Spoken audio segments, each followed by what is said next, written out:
Hi guys, so in today's video, I'm going to talk to you about why Black women need to raise their social capital and some of the ways we can do this collectively. And the term collectively is very important to me because we're not on our own. Like when we do things, share certain values, share certain norms, and we do this as a collective group, we have a lot of power in that. So, what exactly is social capital and why is it important?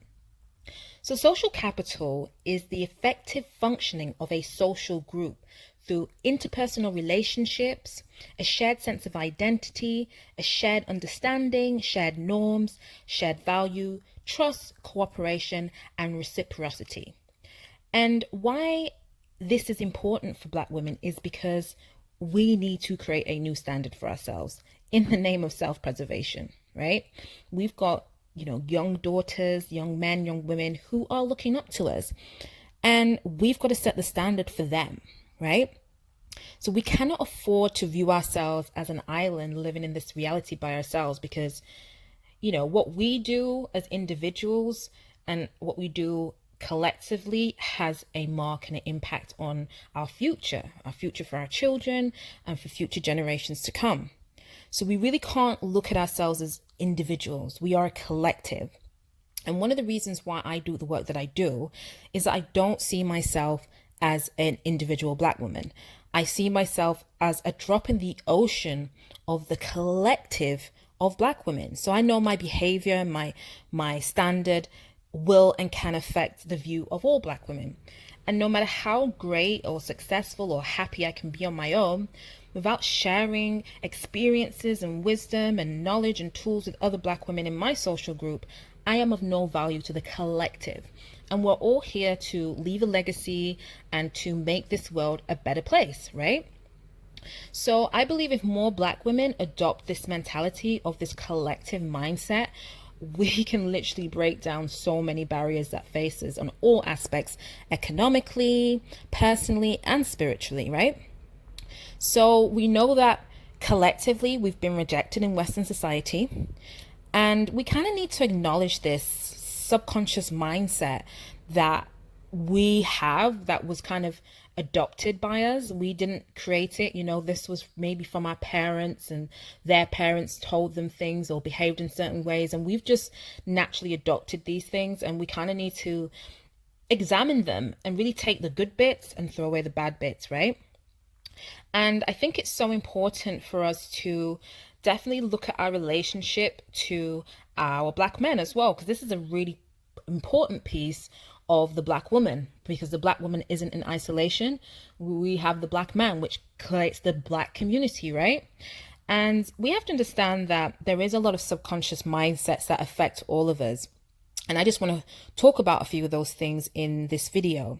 So as Black women, we need to understand the concept of social capital and social status, because this is something that we are impacted by on so many levels, right?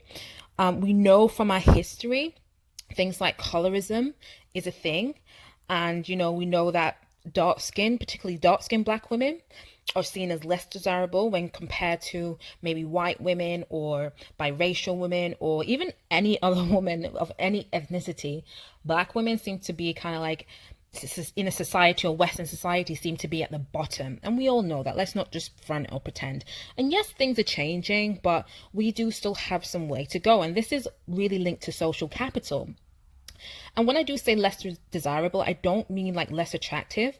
I mean like as a symbol of success, especially in, I would say, the UK and the US, for a lot of like Black men, Black women are probably not the first choice. They will probably want an ambiguous looking woman or a lighter, fairer woman, because that's always been the symbol of success in our society, especially for successful Black men and things like that. So I don't want to make this about Black men, but I want to make this about the context, the social context of where we stand, and why it's so important for us to collectively like build our own social capital and at least create a baseline of social norms and values that benefit us as a collective. So these are a few things that I feel we could do collectively as Black women that could really help us elevate our social capital and our social status, even if it's just amongst ourselves. We don't need the rest of the world to love us and appreciate us. We can do that by ourselves, right? We can do that. And I feel that's where we need to go with this. So the first thing that I want to talk about is the mindset that we need to somehow build up and financially support and save grown men, right? Especially Black men. And I'm not saying that we don't support people. I'm not saying that we don't encourage and help people. I'm not saying that. But I feel like Black women have been socialized to, really put themselves at the bottom and everyone else before them, because the system is built like that. Like, we have been taught that, okay, the Black man is going through his stuff and that we need to save them and we need to, lift them up. And I do feel like we have some responsibility in doing that. But this has to be a mutual thing, right? And we need to be doing this when it's a mutually beneficial arrangement. So, women, and I feel like this is most women, we like to love our men in the way that we want to be loved. And I think what women lack, especially Black women, is that we don't get much feminine guidance from our mothers or, parents when it comes to dating, sex, and relationships. Now, some women do. Some women have had their fathers in their lives, or they've had that background. But a lot of us that I know never got that. They never got any guidance when it came to dating, sex, and relationships, when it came to, getting education and, fighting for themselves and other things. Yes. But when it comes to like dating, sex, relationships, I just feel like we don't often get that kind of guidance. So we're often left with this kind of trial and error method, which is basically very disastrous, as we can see. And so women need to have a certain level of game, a certain level of strategy, and a certain mindset when it comes to dating, sex, and marriage. And we need to really understand the biology and nature of a man, which is always to lead, protect, and provide. This is like encoded into male DNA. This is like why men have testosterone. Men have testosterone, which is the male hormone, which makes them go after what they want. Testosterone is behind male aggression and drive and competitiveness. So when you are playing and saving a man and playing his mother role, it actually never helps him build his manliness. It doesn't. Men need to have that space of being in their male psyche, which is driven by their biology, which is testosterone, and they need this to feel manly.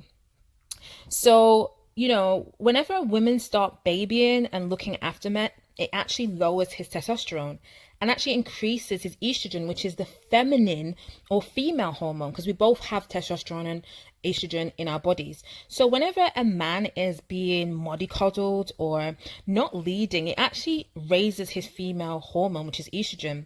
And this is why, on a biological level, a man will need to actually have outlets to build his testosterone. And this may come in being aggressive towards you because deep down he's resenting you for not actually allowing him to be a man. This could be sleeping with other women that make him feel like a man. And that's why you find that a lot of women that build men up and like really like kind of pay for them and pay their way forward and really build them up, their men end up leaving them for women who actually, the men support the women, because men need to feel like they are leading. Men need to feel like they are the men in the relationship. So never emasculate a man by financially supporting him or building him up long term, because deep down he will resent you for it. It's his job and in his DNA to provide and protect for his women and children. And this is what most men desire. They want to be leaders. They need to have that leadership position in a relationship to feel masculine. And when they are feeling masculine, they will play their role, because that's what they are designed to do biologically, naturally. Like, that's what they're supposed to do, and that's what men are here to do. So don't disrupt him from doing that. Don't mollycoddle him. Like, allow him to be a man. Allow him to find his own feet. Your job is not to save a man. Your job is to save yourself. Your job is to create a lifestyle, to choose a man who will be a masculine man in your life, and to have children with that man who you can raise in a healthy home. So I feel it's a really important key that, Black women as a collective, and I say this because I see so many women who have been ingrained to save men. And as again, I'm not saying like you don't help in times of need and you don't support somebody, but I think there's ways you can support a man without it involving you paying for him or financially supporting him, buying him his clothes and treating him like a grown ass baby. Okay. The second point in how we can raise our social capital is to go where we are celebrated, not tolerated. And this is such a big thing because Black women as a collective need to stop trying to convince anyone, especially men, that we're good, we're worthy, we're desirable, we can do this, we're this. Like, we don't need to be convincing anybody of that. By virtue of you being a woman, you are desirable and you are worthy and you have a purpose. Now, especially in our society, like I'm talking UK and the US, we do have a lot of colorist Black men who only see Black women, particularly dark-skinned Black women, as the come-up woman or easy prey for low investment access to sex. Straight up. And this needs to stop because I feel some Black men play on the low self-esteem and inferiority complex Black women hold to get things. Like, they're very strategic. Men aren't emotional. They're very logical. And men will go to get what they want in the easiest way. Like, who wouldn't, If you know you can drive a Ferrari for free, then why would you want to pay for one, right? So men do this often, especially like predatory men who, need things like they want a place to live, they want easy sex, they want money, they want clothing, and they want to do this without having to invest anything to get that. And so we as women need to collectively agree to stop doing this because it downgrades our social capital as a collective. And ladies, we need to stay on code because it helps all of us. It benefits not only you, but every other Black woman when you stay on code, right? And I remember, like, I've seen this play out so many times. I remember there was this guy that I know and knew, and he was a millionaire at one point in his life. He had a lot of money, but it's interesting because when he had money, if you look through all his pictures and even like the women he had children to were all white women or like ambiguous looking women. I never actually saw this man with a Black woman. And it was interesting because when he lost his money and he was now kind of like in humble beginnings back in London, we got talking and he kept saying like, oh yeah, I really want a woman like you. Like, I need a Black woman in my life, someone who's going to hold me down, someone who's going to, build with me, and someone who's going to like help me come up again and blah, blah, blah, blah. And I was thinking, is this man okay? Like, so now that you're no longer in the position that you are in, you now want a Black woman, right? You're not thinking of us and thinking about having a Black woman because you somehow see us as the come up woman, like someone who's going to pick you up from the ground and, hold you down and support you. Like, no. And it's weird. Like, it's actually crazy how a lot of men like normalize this thinking. It was just like, he was even like brave enough to actually be vocal about it. And I was just like, really, like, no, thank you. So just be mindful of this and just understand that this is a mentality. It's very deep rooted in socialization. It's deep rooted in just the whole thing about social capital. These men choose these women when they've got money because, again, it adds to their social status. And I feel like we need to understand this. Like, yes, we can be angry with the men, but we have to understand the context of the society that they're in and why they think like that. So when you're a little bit smarter and wiser, you can point these things out. A lot of Black men don't even see this in themselves. Some do, and shout out to the ones that do, because I want to let you guys know there is a lot of amazing, wonderful, pro-Black men who want to support and love their women, but there's a majority and a larger proportion that don't see you as a status symbol and, will see you as more of the come up woman and the woman who will basically hold them down when they are down. And what I will say is this: if a man's not, courting you and investing in you to access you, he is not a man for you. Like, just don't sleep with him. Because, ladies, I'm going to be real. Like, in this world, sex is a commodity. Men pay for sex. Now, I'm not saying you should go out and sell your panani, but what I'm saying is never give it away for free. Get what you want, whether that's marriage, exclusive commitment, a ring, a bag, a shop, whatever. Like, get what you want from a man before giving your goodies, because he wants that. And the thing is, I know women will say, well, he'll just go to a next woman. Let him. Like, don't give up your golden goods for nothing. Like, it's just not worth it. The next piece that I want to talk, and final piece that I want to talk about, is marry before you carry. And I say this because collectively in the Western societies, UK, US, Black women are probably the least likely to have kids in wedlock. So we're not marrying the men who we're carrying for. And this is just, I'm going on statistically. This is just what the data shows, and this is an accurate statistic. And it's so important that we get into the mindset and teach our daughters that if a man has not married you and is not providing for you and not protecting you, you don't carry his child. Like, this needs to be the new higher standard that all Black women hold for themselves and for their future children. This is a thing where a lot of poverty in our community is because of single parent households. Like, women who raise children alone tend to have higher rates of mental health issues and also are likely to be poor. And the impact of the children is that they're more likely to get in trouble with the police. They're more likely to, not finish school. There's so many after effects and trickle down effects from us not actually having children with men who marry us and men who stay to raise their children. And I know it's not necessarily always our issue if a man leaves us, but we can choose better. We can actually make better selections in men, or just refuse to carry for men who aren't showing the signs or capability of actually being a father, a provider, and having a family, because it's just not worth it on you. You're going to be left for the child.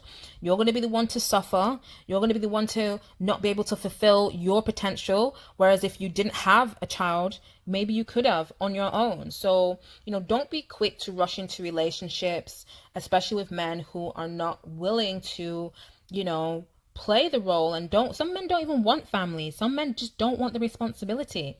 So know how to choose and select right, and just definitely don't carry before you marry. So these are like just some of the few basic things I think we can just do, like, now as a collective. Teach our children, our daughters, our sons, even, like, to really understand what is going on socially. And as Black women, we need to literally raise our social capital, and we can do this collectively. We can do this. And once we break free from these psychological and generational barriers, only God knows what we can achieve in this world as a sisterhood. So if you like this video, please do like, comment, and share, and tell me your thoughts.